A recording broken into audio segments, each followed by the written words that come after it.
Welcome to my vlog dito sa Abuki TV Show mga kalodi. Yan, maraming salamat sa mga ating mga kalodi dyan. Mga kalodi, binigyan tayo kaninang umaga ng link dito sa interview kay Sara Duterte. Grabe, ang ganda ng mga sagot ni Sara dito. Inamin ni Sara dito yung lahat ng mga issue sa kanya, mga batikos mga kalodi. Mga kalodi, ngayon ko lang i-upload to mga kalodi dahil kakawin lang natin sa ating trabaho mga kalodi. Yan mga kalodi, panoodin nyo po ang buong video ni Sara Duterte. At yung una po mga kalodi, ang simula ng issue niya dito, mapapanood nyo po dito sa Abuki TV Show. Yung unang video dito ni Sara Duterte, yun sa Zoom link mga kalodi. Mga kalodi, panoodin nyo po ang interview sa kanya ng ating mga kaibigan na reporter mga kalodi. What this mga kalodi? So yan ang sinusunod nila. It's not without precedent ang pag-file nila ng anti-terrorism law. Yung mga sinabi ko ngayon, yun yung gusto nilang gawin. Kaya pinipilit nila na merong violation sa batas. Mag-cancel ng passport, mag-red notice, mag-amlak, mag-issue ng kaliwat kanang search warrant. So, ibig sabihin, babalik pa rin tayo dun that this is clearly oppression and harassment for remarks that pinipilit nila to take it out of its logical context. Abogado ako. Alam ko kung anong illegal at illegal. Alam ko kung anong actionable at hindi actionable. Hindi actionable ang maghabilin ka. Hindi actionable yun. Walang active threat kung hindi ako mamatay. Walang mali doon. Walang illegal doon. Sinabi nila kahapon kung sino bang nandoon sa inyo sa interview press briefing namin. Sabi nila, pinalaki at pinalakas yung security ng First Family, ng President, dahil may threat.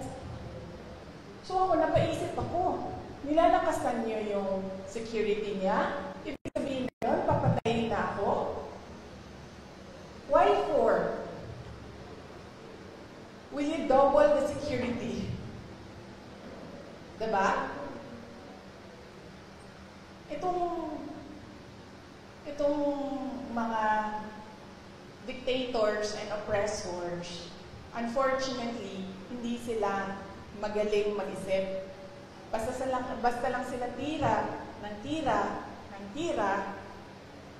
pero hindi nila iniisip na lahat ng sinasabi nila doesn't make sense, especially kapag nagsisinungaling ka, mahuhuli at mahuhuli ka sa pagsisinungaling mo.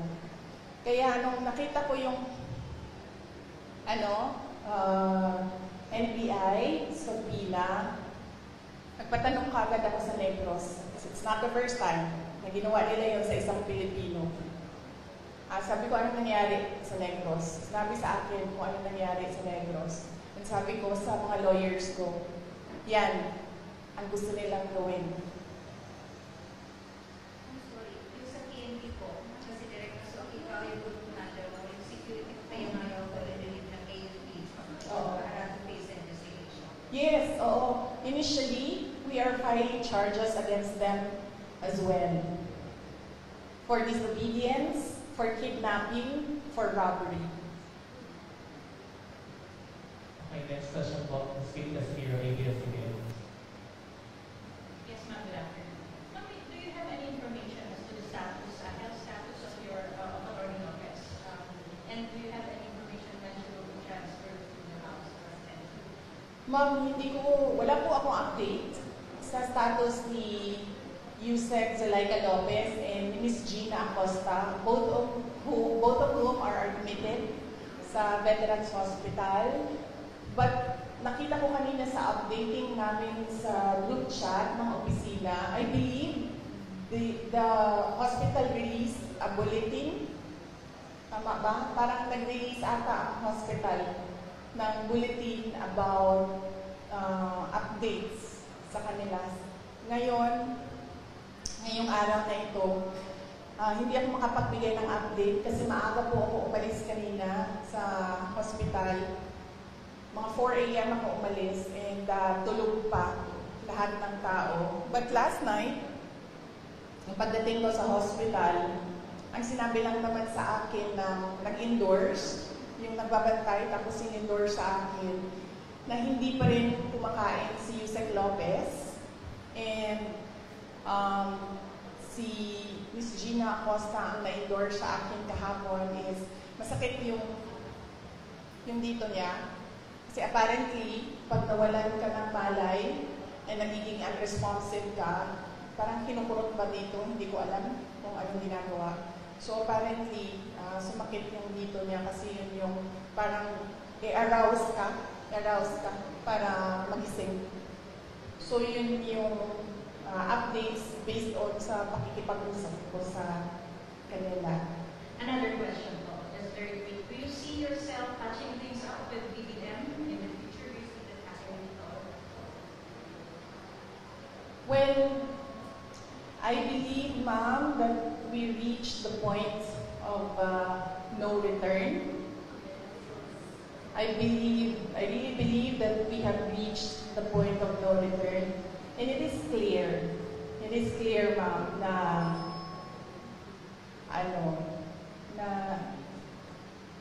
parang they are really going after me. At gusto talaga nila akong tanggalin sa posisyon. And totoo talaga yung mga sinasabi ko na threats sa akin. Bago pa man nangyari yung kaguluhan sa House of Representatives noong nakaraang Friday, documented lahat ng threats sa akin, sa Office of the Vice President Personnel, and even sa aking family. So, gusto kasi mag-Vice President ni Martin Romualdez. At hindi niya alam, ayaw ng mga congressman at ng mga senador na mag-Vice President si Martin Romualdez. At hindi niya alam na ayaw ng taong bayan mag-President si Martin Romualdez. Unfortunately, hindi maintindihan yon ni Martin Romualdez. Yun yung problema. Okay, next, from Heroes of Montesa, RNN is Ian. Good afternoon, ma'am. Any reaction lang po ma'am sana sa mga pambabatikos or mga pahayag ni House Majority Leader at Buanga City District Representative Manis Danilo ang laban sa inyo tungkol nga dito sa mga nangyayari? Well, hindi ko siya kilala, ma'am. So, huwag na tayo mag-comment sa sino ba yung anong pangalan na, ma'am? Manix Dalipe po, Congressman Manix Dalipe. I don't know him. I'm sorry. It's difficult for me to give a comment about something na hindi ko alam kung ano sinabi niya, sir. At hindi ko po siya kilala. Next, Sir Marco Polo, Brigada Next po. Good afternoon, Ma'am Sarah. Maliban po doon sa lumalabas na plano ng higher house or House of Representative para impeach ka, ma'am. Ano po masasabi yun? Well, they can always try na mag-impeachment. They can always, gumastos at magwaldas ng pera ng gobyerno para i-impeach ang Vice President. Kung yan ba naman ang gusto nila, magwaldas ng pera at pagtakpan ang kakulangan at pagsisinungaling ng administrasyon. Para lang hindi mapansin ng mga tao na maraming mga pangako ang napako ay babanatan nila ako. And then they can try. And then let's see. Diba? If I get impeached, then that is my end. Tapos. Okay, thank you for the answer, ma'am. And for my last part, sa local front ng Zamboanga City at Zamboanga Peninsula, maliban po sa mga tulong na binigay niyo po yung tulad ng ayuda sa medical and other, ano po yung mga future na nakalaan po para sa Zamboanga Peninsula, lalo na po dito sa Zamboanga City? Opo. Yes, sir. Thank you for the question. Nag-aantay kami ng final budget ng Office of the Vice President sa ilalim ng General Appropriations Act. Pero we are really not hopeful anymore kasi nakikita nyo naman kung gaano ka-intense yung gusto nilang pilayan ang Office of the Vice President. So, we're not hopeful.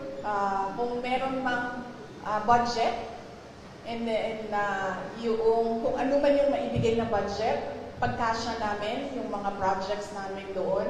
Ang mangyayari nito, kunwari man, as an example, doon meron kaming 40,000 beneficiaries a year. Siguro, we'll reduce it to 10,000 beneficiaries a year. Ganun yung mangyayari. Ida-downsize yung mga projects. That is, if kung merong pera para sa projects. Kung wala naman pong pera para sa mga projects, ang maiwan lang ay pambayad ng sweldo ng mga tao, ng mga employees ng Office of the Representatives, then dapat kayo magreklamo, taong bayan. Kasi nagsisweldo kayo ng mga tao tulad ko. May I just remind you, I have the second highest salary in the government, and yet wala akong nagawin kasi wala kaming projects. Magreklamo kayo. Bakit namin siyang bayaran ng sweldo? Wala naman siyang project. Walang gagawin niyang babae yan. Hindi magtatrabaho yan kasi walang project. Diba? So yes, dapat kayo magreklamo niyan. Magbabayad kayo sa amin. Pero hindi kami magkakapagtrabaho dahil walang proyekto, walang budget. Last two questions. One from Mr. Sean Ortiz. Yes, good afternoon po. Good afternoon po, Vice President. I am John Bertie sa pag-alipin po sa mga. Amidst all this, sa lahat na mga nangyayari, sinasabi yung harassment, yung ino-oppress kayo, and yet, nandito ka sa Zamboanga City, binisita mo yung asilan. Oo. Saan po kayo humuhugot ng lakas as of the moment, Vice? Bakit patuloy po kayong lumalakad? Yes. Before ako pumunta dito, as you know, your former mayor in Zamboanga City, Ma'am Becky Maco is my friend, no? Exactly the same question ang tinanong niya sa akin kanina. Ako naman kasi, politiko ako. Yun din sinabi ko kay Ma'am Beng, sabi ko, ikaw politiko ka rin. Ang dami mo din pinagdaanan. Ibig sabihin, sanay kami sa ganyan ang mga politiko. So, ibig sabihin, hindi ka na nasa stress sa ganyan. Ang problema sa akin is kapag nagkulang ang tulog at gutom, yun lang talaga yung nakaka-apekto sa akin. Kaya kailangan sa akin, kapag 3 araw na yung sunod-sunod na walang tulog, bigyan mo talaga ako ng 1 araw na mabawi ko yung 3 araw na tulog. Para nare-refresh yung pag-iisip. So, kung hindi mo ako pakainin,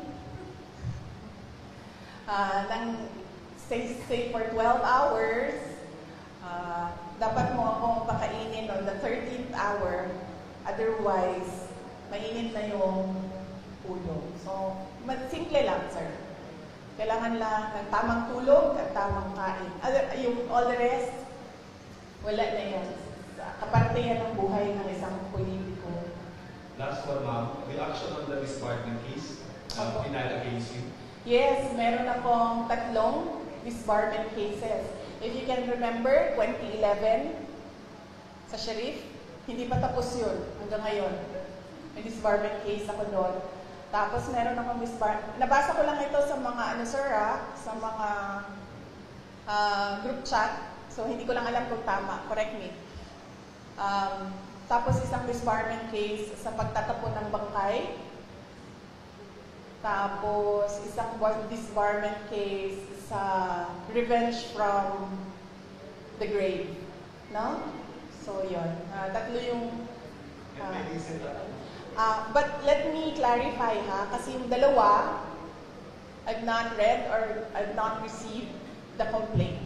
So, hindi ko masabi kung ano talagang nakalagay doon. Binabase ko lang siya sa news reports na lumalabas. Yung isa, binase ko sa announcement ng Supreme Court, and then yung isa, binase ko sa announcement ni Larry Gadon. Thank you, sir. One last follow-up from Jimmy Seven. Grabe naman po si Mike. Minsan lang ako dito sa Zamboanga City. Time out daw. Time out. Yes, ma'am. Para sa question ng Ms. Marcos, so what's your take on that, ma'am, na halos pinagsabay-sabay ang tatlo, tapos meron parang pending na magpapalo po ng disbarment case against yung tatlo? Oo. Well, kasama din yun, ma'am. Kasama din yung lahat na. Sa Bisaya pa, tira bahala. Tira bahala. Kung unsay mo dikit, maoy ko anon, may mo daog, ano ba?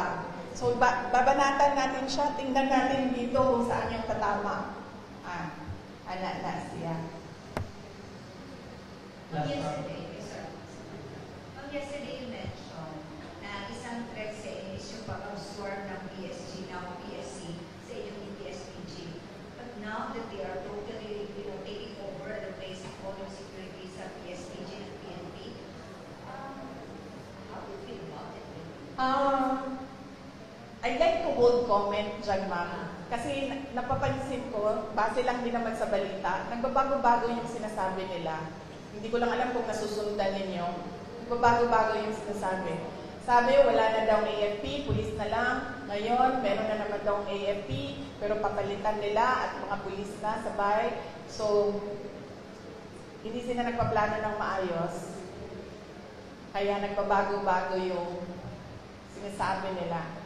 Advice ko dito sa mga tao na ito, mupo muna kayo, magplano muna kayo bago kayo bumanat para hindi kayo nahuhuli na nagsisinungaling. Sara Pulabi po, FUBC. Pag gumaganyan ba ako na aapektuhan yung sound? Okay. Good afternoon, VP. Since natanong na po yung isang tanong ko, ito na lang po. Sabi po ng PNP, wala silang information sa pagbabanta sa inyong buhay. I-report nyo lang po ba ito officially, ngunit nasabi nyo hindi ito pinansin ng mga kinauukulan? Ma'am, nakakahiya sa buong mundo na ang Philippine National Police natin, who by the way has intelligence funds, hindi alam ang mga pangyayari sa ating bansa. Nakakahiya na meron tayong police na hindi nila alam ang threats sa Vice President. Nakakahiya yan, ma'am. Huwag sila magsasalita ng ganyan kasi nagpapakita yan ng incompetence ng Philippine National Police. Dapat dyan, kung ako po ay Presidente, Sekretary ng DILG, Chief ng PNP, ang sagot dyan ay, let us sit down and investigate the alleged threats so that we will know if these are true or not. Yan ang tanong. Yan ang sagot dapat ng tamang tao. Pag yung tao na tama mag-isip, yan ang sinasagot dapat. Hindi yung sinasabing wala kaming alam ng mga threats. Nakakahiya na ang pulis, ganyan. So, ibig sabihin, ang dami nilang walang alam ng mga pangyayari. So, kaya pala, nagkanya-kanya na ang mga kriminal dahil walang alam ang kapulisan. Nakakahiya para sa Pilipinas na naririnig na ang pulis natin ganyan magsalita. Ms. RG po, ladies of Mga Times. Last question po. Yes, VP, magandang hapon po. RG from Ladies of Mga Times. I would just want to ask po, with what is happening, may satellite office po kayo ng mga nagsira din po. So, dito, ang satellite office na hindi nagsiservisyo sa Zamboanga lang pati sa, Basilan, Sorel, Kawit-Kawit. How will you, anong assurance po na tuloy-tuloy issue with what is happening now? Yes, ma'am. Bago po ako sumagot, ma'am, may I just say, I love your color green ngayong hapon na ito. Halatang halata naman, ma'am. Oo. Wag, ma'am, kasi suspended ka na kaagad bukas, ma'am. Huwag ka po mag-green. Suspended ka na bukas, ma'am. Sandali. Okay. Yes. Nagpapasalamat ako dahil nakapunta ako ng Zamboanga City ngayong araw na ito. At in person yung meeting namin ng satellite office lead sa Western Mindanao. Kasi papunta kaming, there's about 40 minutes papunta doon sa Isabela City. So, 40 minutes papunta, nag-meeting kami. 40 minutes pabalik, nag-meeting kami. So, masaya ako dahil nagawa namin yung in person. Ang hirap din kasi talaga mag-meeting pag Zoom eh. At napag-usapan namin ni Mr. Mike Saavedra na malaki kasi renta malaki din kasi itong building na ito, malaki din ang renta dito, ma'am. Ang gagawin namin, lilipat kami sa mas maliit na lugar, mas mababa yung renta. So, napababaan na rin yun namin yung budget na kailangan gamitin. Tapos tutuloy-tuloy lang si Mike ng mga downsized na mga project. So, yun ang plans namin for Western Mindanao Satellite Office. Papaliitin namin, ma'am. Tsaka maghahanap kami ng mas mababang renta. Ma'am, very last question from related by the OPP Media po. Baka may sagot po kayo sa sagot ni DA Secretary Q. Laurel tungkol sa 20 pesos bigas na remarks niyo po kay BBM versus BBM. Ano ba sinabi niya? Pwede, saan ang sinabi ni... This is related by the OPP Media po. Yung baka may sagot daw po kayo regarding sa sagot ni DA Sec. Q. Laurel tungkol sa 20 pesos bigas remarks niyo po versus BBM. Ano sinabi niya? Hindi ko alam. Sorry Hindi ko alam kasi. Ano sinabi ni... Wala. Ang sabi po niya ay matalino naman siya, di ba? Iba yung panahon noon at ngayon. Pag-aralan niya muna bago magsalita. Okay. Yes. Tama naman siya doon. Matalino talaga ako.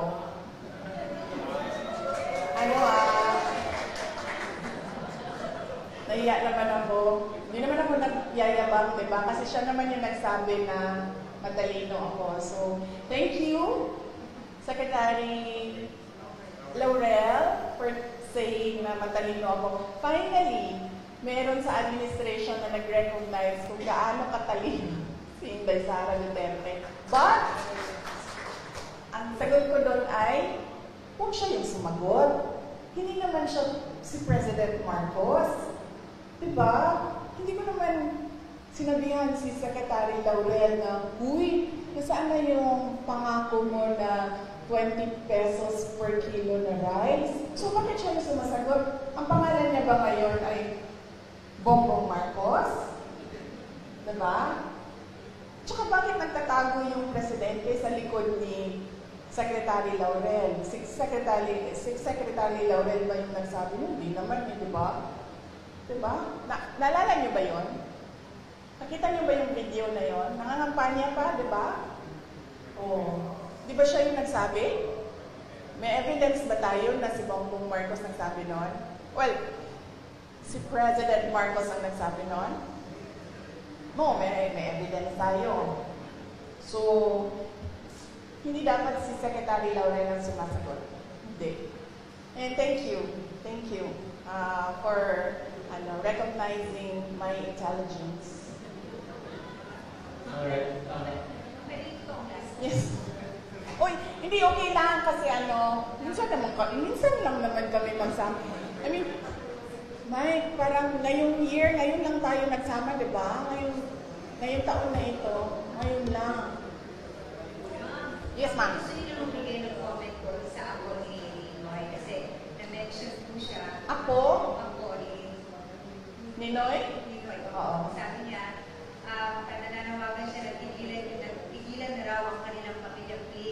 ang pulong daw niya sa mga Duterte at sa mga Marcos ay parehas daw, dalawang pulo ng parehas na limaw. And so on and so forth. Alam mo po kasi.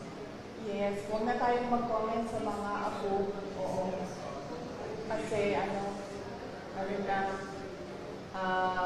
natural sa mga anak at apo ang affinity sa mga magulang at sa grandparents. So, huwag na natin sagutin yan. Question, Joseph sa Sobrano po.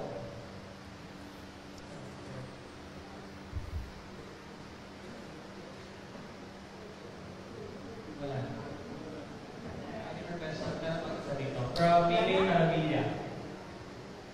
Wala na. Tanong pa kayo. Kasi nakakapagod yung guy. Tapos, walang tanong. Yes, yes, ma'am. So, good afternoon po, VP. What is the Vice President Sara Duterte's current stance on supporting specific political groups or candidates in Zamboanga City as the 2025 elections approach? Considering Congressman Manny Felipe, the majority floor leader is known by the administration. Okay. So, at the moment, no, there was an initial meeting with senator candidates of the PDP party. And I am not a member of PDP. They've been trying to recruit me, and I've been telling them that I have to think about joining a party because right now I am enjoying that I am free and I don't have to answer to a political party and I don't have to toe the line of a political party. So I have to think about that. But I told them that I can help you strategize on what to do.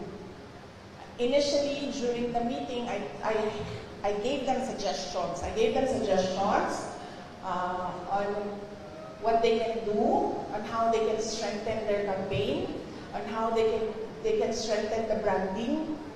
So that's about it for now. There was no talks of campaigning. Yes, but I told them if you need someone to talk to about strategizing on how to run the campaign, I'd be glad to help. I'd gladly help. And then for local, as of the moment, I am committed to Davao City only. But apparently, doon sa Davao City, sinasabihan nila ako, wag na lang daw ako sumali doon. I have my own problems. So, yun pa lang ang nabigyan ko ng commitment. Yung ibang mga local na mga candidates na mga kaibigan, wala ako pang nabigay ng commitment. But, sa tingin ko naman, parang wala din sigurong magkaka-interest na hanapin ako or i-request ako dahil lahat ngayon natatap. Ang term na ginamit ng isang politiko, benga. Tagalog term yan, no? Grabe, bumenga. I know it's an LGBT term. No? It's an LGBT term. Grabe, bumenga yung administrasyon. So, walang gusto na makita or malaman na kaibigan ko sila or nakampis ko sila or supporters nila ako. So, that would make it easier for me since makakapagpahinga ako sa kampanya dahil from 2016 to 2019 to 2022 nangampanya ako. And this time around, since hindi naman ako kandidato, makakapagpahinga ako sa kampanya, makakatutok din ako sa trabaho namin sa Office of the Vice President. And then of course, makakatutok ako sa committee hearings, kung meron pang committee hearings na darating sa susunod na taon sa campaign period. Yes, sir. Pwede pa, sir, sa mga kasama ko. Pwede ba? Okay, I'm Ops Damano, Alexander News Online. Ang katanungan ko sa inyo, ma'am, ay itong threat ay nangyari sa seryoso ba ito o wala? Ang political Serious ito, sir. Nakita mo si Marcos Sr. Nakita mo kung paano nila, I'm sure nakita mo yun, sir. Kasi kami, edad namin, hindi namin nakita. Nakita mo, sir, naabutan mo? Yes, sir. Oo. So, very serious ito. This is not a, parang laro-laro lang para sa kanila. Seryoso sila sa gusto nilang gawin. At alam natin ang capacity ng isang Marcos. Okay, madam, tinulungan mo ang tatay mo nung panahon niya tumakbo, and then ikaw naman, anak naman. Tinulungan niya ako, tinulungan ko siya noong 2016, tapos tutulungan ba niya ako sa 2028? Hindi ko alam. Dahil noong 2022, noong 2022, wala siyang active health na ginawa. Sinabi lang niya na kaya niya yan. Na yun din ang sinasabi niya hanggang ngayon, kaya niya yan. So heartwarming, no? Pag ang magulang mo, ganyan lang yung sinasabi, kaya mo yan. Wala man lang, parang, uy, kawawa ka naman. Uy, parang, anong natutulong ko? Uy, kailangan mo ba ng doktor, abogado?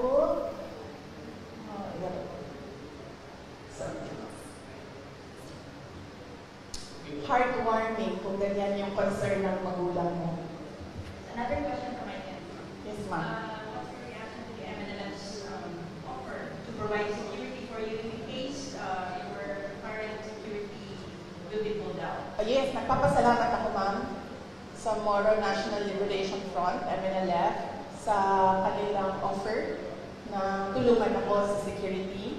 But right now, meron na akong mga kaibigan na gumagawa ng paraan kung paano gawin ang aking security in case na magkakaproblema talaga kami with the armed forces of the Philippines, particularly the unit ng Presidential Security Command.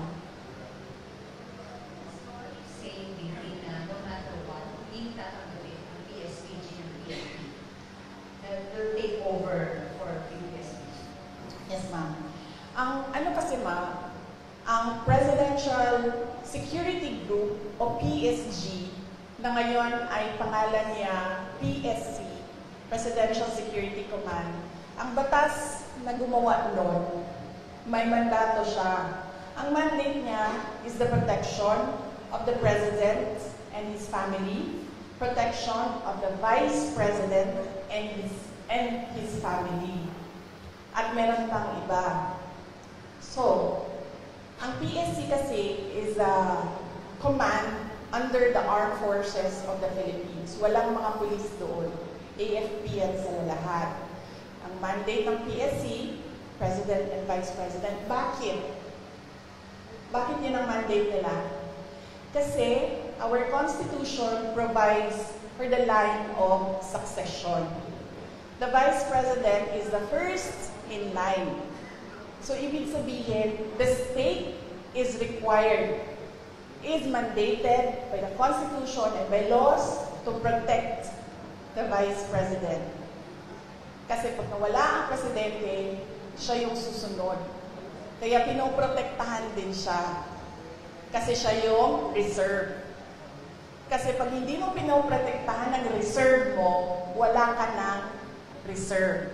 Ang gagawin yan, pipili sila doon sa mga members ng Congress. O, pabalik na naman tayo kay Martin doon. So, baka nga ganun yung gusto nilang gawin, no? Hindi na sila masusunod sa Constitution. Para na, that is something I have to think about again as well. So, yun. Yan. The PSG, now PSC, is a unit of the Armed Forces of the Philippines.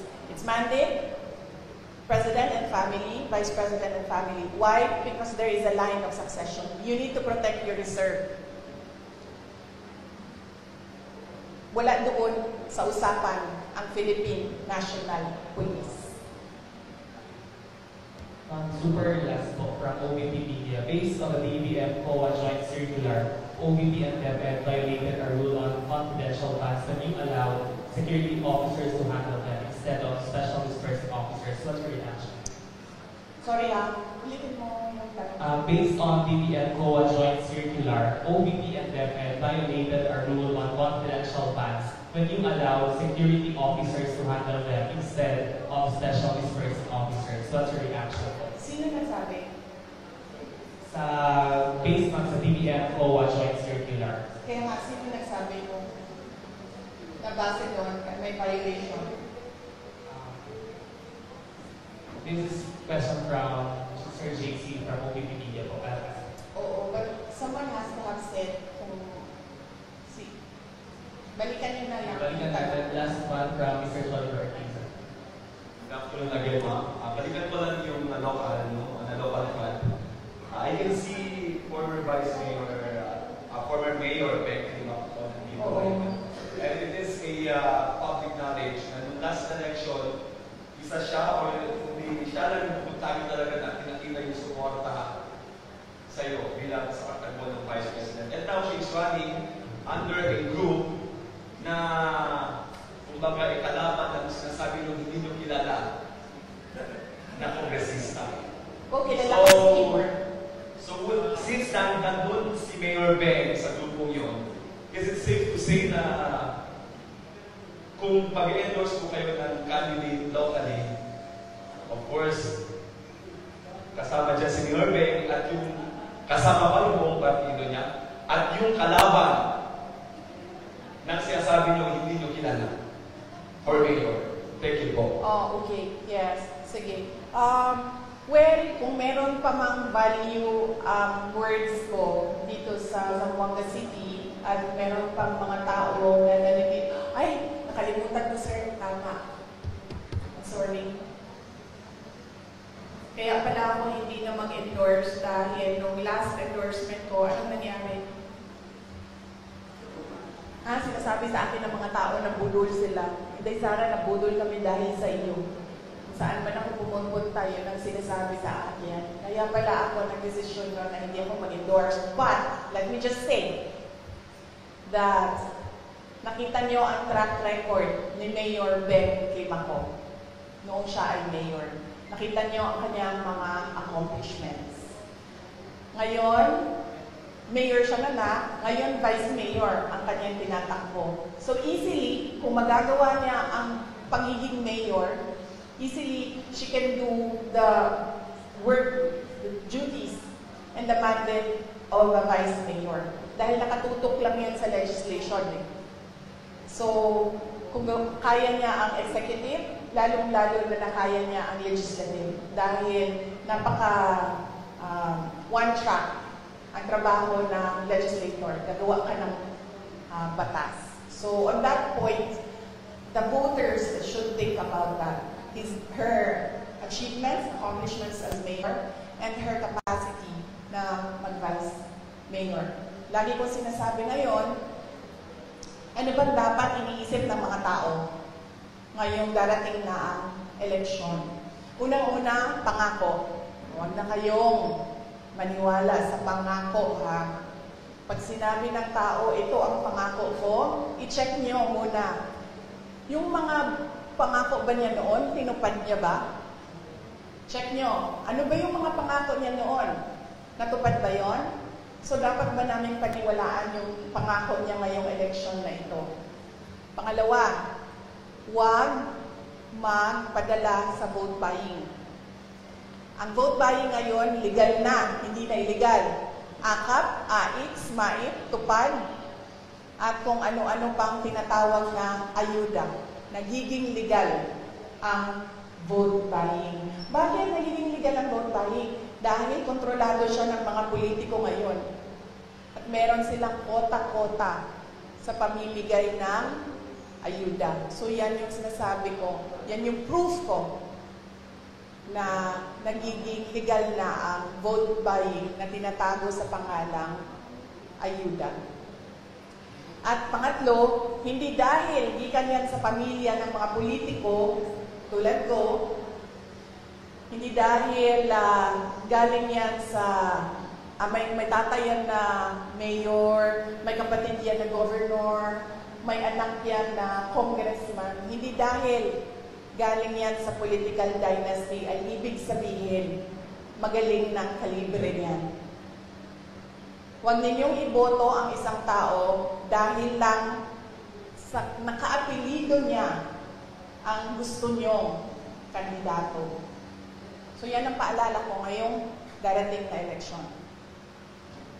Check promises.